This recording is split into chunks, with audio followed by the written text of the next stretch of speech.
Hi viewers எல்லாத்துக்கும் வணக்கம். நம்ம வந்து இன்னைக்கு பார்த்தீங்கன்னா, மாத்தளை முத்துமாரியம்மன்ட்டு அ வருடாந்த உற்சவம் பத்தி தான் பார்க்க போறோம். இது பார்த்தீங்கன்னா, எ எப்ப துவங்க போகுது? எப்ப தேர் திருவிழா நடக்க போகுது? எப்ப தீர்த்தோற்சவம் நடக்க போகுது? இந்த கோவில்ட்டு வரலாறு என்ன? அப்படின்னு சொல்லி தான் இந்த வீடியோ இருக்க போகுது. அதனால ஒவ்வொரு விஷயமும் மிக முக்கியமா இருக்கும். அதனால வியூவர்ஸ் நீங்க ஸ்கிப் பண்ணாம கடைசி வரைக்கும் வீடியோவ பாருங்க. வாங்க வீடியோக்குள்ள போலாம்.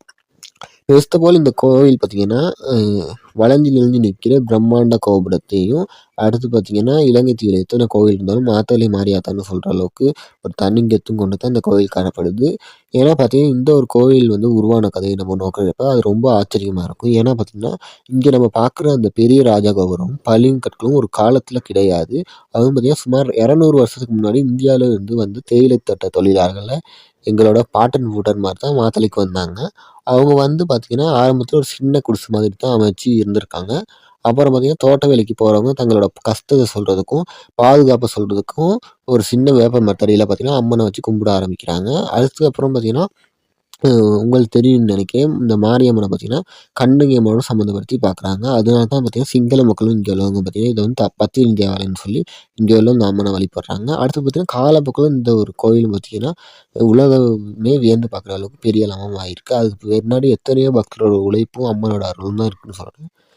அடுத்து பார்த்தீங்கன்னா, இந்த கோயில் வந்து எப்ப வந்து என்னென்ன விஷயங்கள் நடக்க போகுது? அதாவது பார்த்தீங்கன்னா, இந்த வருஷம் 2ஆம் மாசம் 8 தேதி என்ன நடக்க போகுது? அடுத்து பார்த்தீங்கன்னா, 3ஆம் மாசம் 2ஆம் தேதி என்ன நடக்க போகுது? அடுத்து 3ஆம் மாசம் 4ஆம் தேதி என்ன நடக்க போகுது? 3ஆம் மாசம் 5ஆம் தேதி என்ன நடக்க போகுதுன்னு தான் பார்க்க போறோம். ஃபர்ஸ்ட்டு பார்த்தீங்கன்னா, 2ஆம் மாசம் 8ஆம் தேதி பார்த்தீங்கன்னா, இந்த திருவிழாவோட ஸ்டார்டிங் பாயிண்ட்ன்னு சொல்லலாம். அன்னைக்கு தான் பார்த்தீங்கன்னா, இந்த கோயில்ல நம்ம மாரியம்மனுக்கு கொடிமரம் ஏத்தி அ என்ன கொடியேற்றம் தொங்குது. அதாவது பார்த்தீங்கன்னா, விரதம் இன்றைக்கு இருக்கிறவங்க அன்னையிலேருந்து விரதம் இருக்க தொடங்குவாங்க மாரியம்மனுக்கு. அடுத்து பார்த்தீங்கன்னா, 3ஆம் மாசம் 2ஆம் தேதி மகா தேரோட்டம் இருக்கு. அதாவது பஞ்ச ரதங்கள் பார்த்தீங்கன்னா, அந்த மாத்தறை நகர்ல கண்கொள்ளா காட்சியா வர்ற ஒரு நிகழ்வு இருக்கு. அது பார்த்தீங்கன்னா, இங்க மாத்தறை நகர்ல நடக்கிற பஞ்சரத பவனின்னு சொல்லுவாங்க. இது பார்த்தீங்கன்னா, 5 தேர்கள் மெயினா வரும். அது பார்த்தீங்கன்னா, காலையிலேயே இந்த பூசை வந்து 8 மணிக்கே துவங்கிரும். அரோகரா கோஷத்தோட மக்கள் பார்த்தீங்கன்னா, வடம் பிடித்து இழுத்து இழுத்து வர மாரிக்கே இருக்கும்.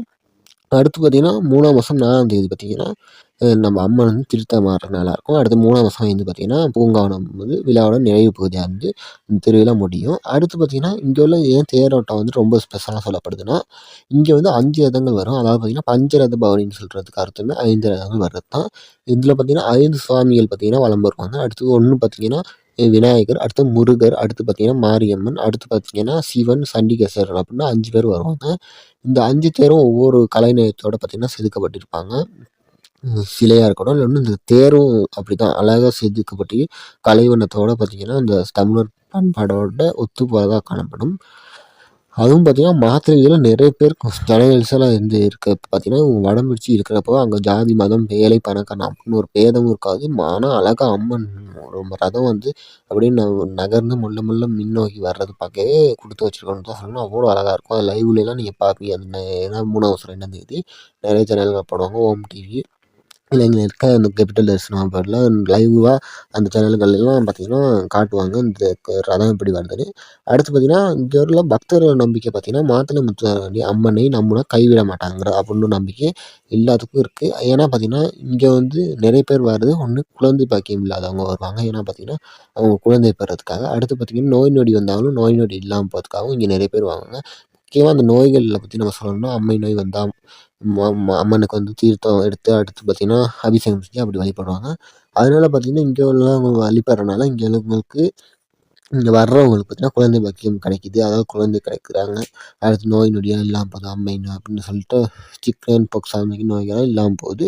அடுத்து பார்த்தீங்கன்னா, இன்றைய சூழல்ல இந்த மாத்தளை கோவில் எப்படின்னு பார்த்தா, இன்னைக்கு இந்த கோவில வந்து வெறும் வழிபடுற தலமா கிடைக்காம, சுற்றுலா தலமாவும் காணப்படுது. ஏன்னா நெறைய டூரிஸ்ட் வராங்க.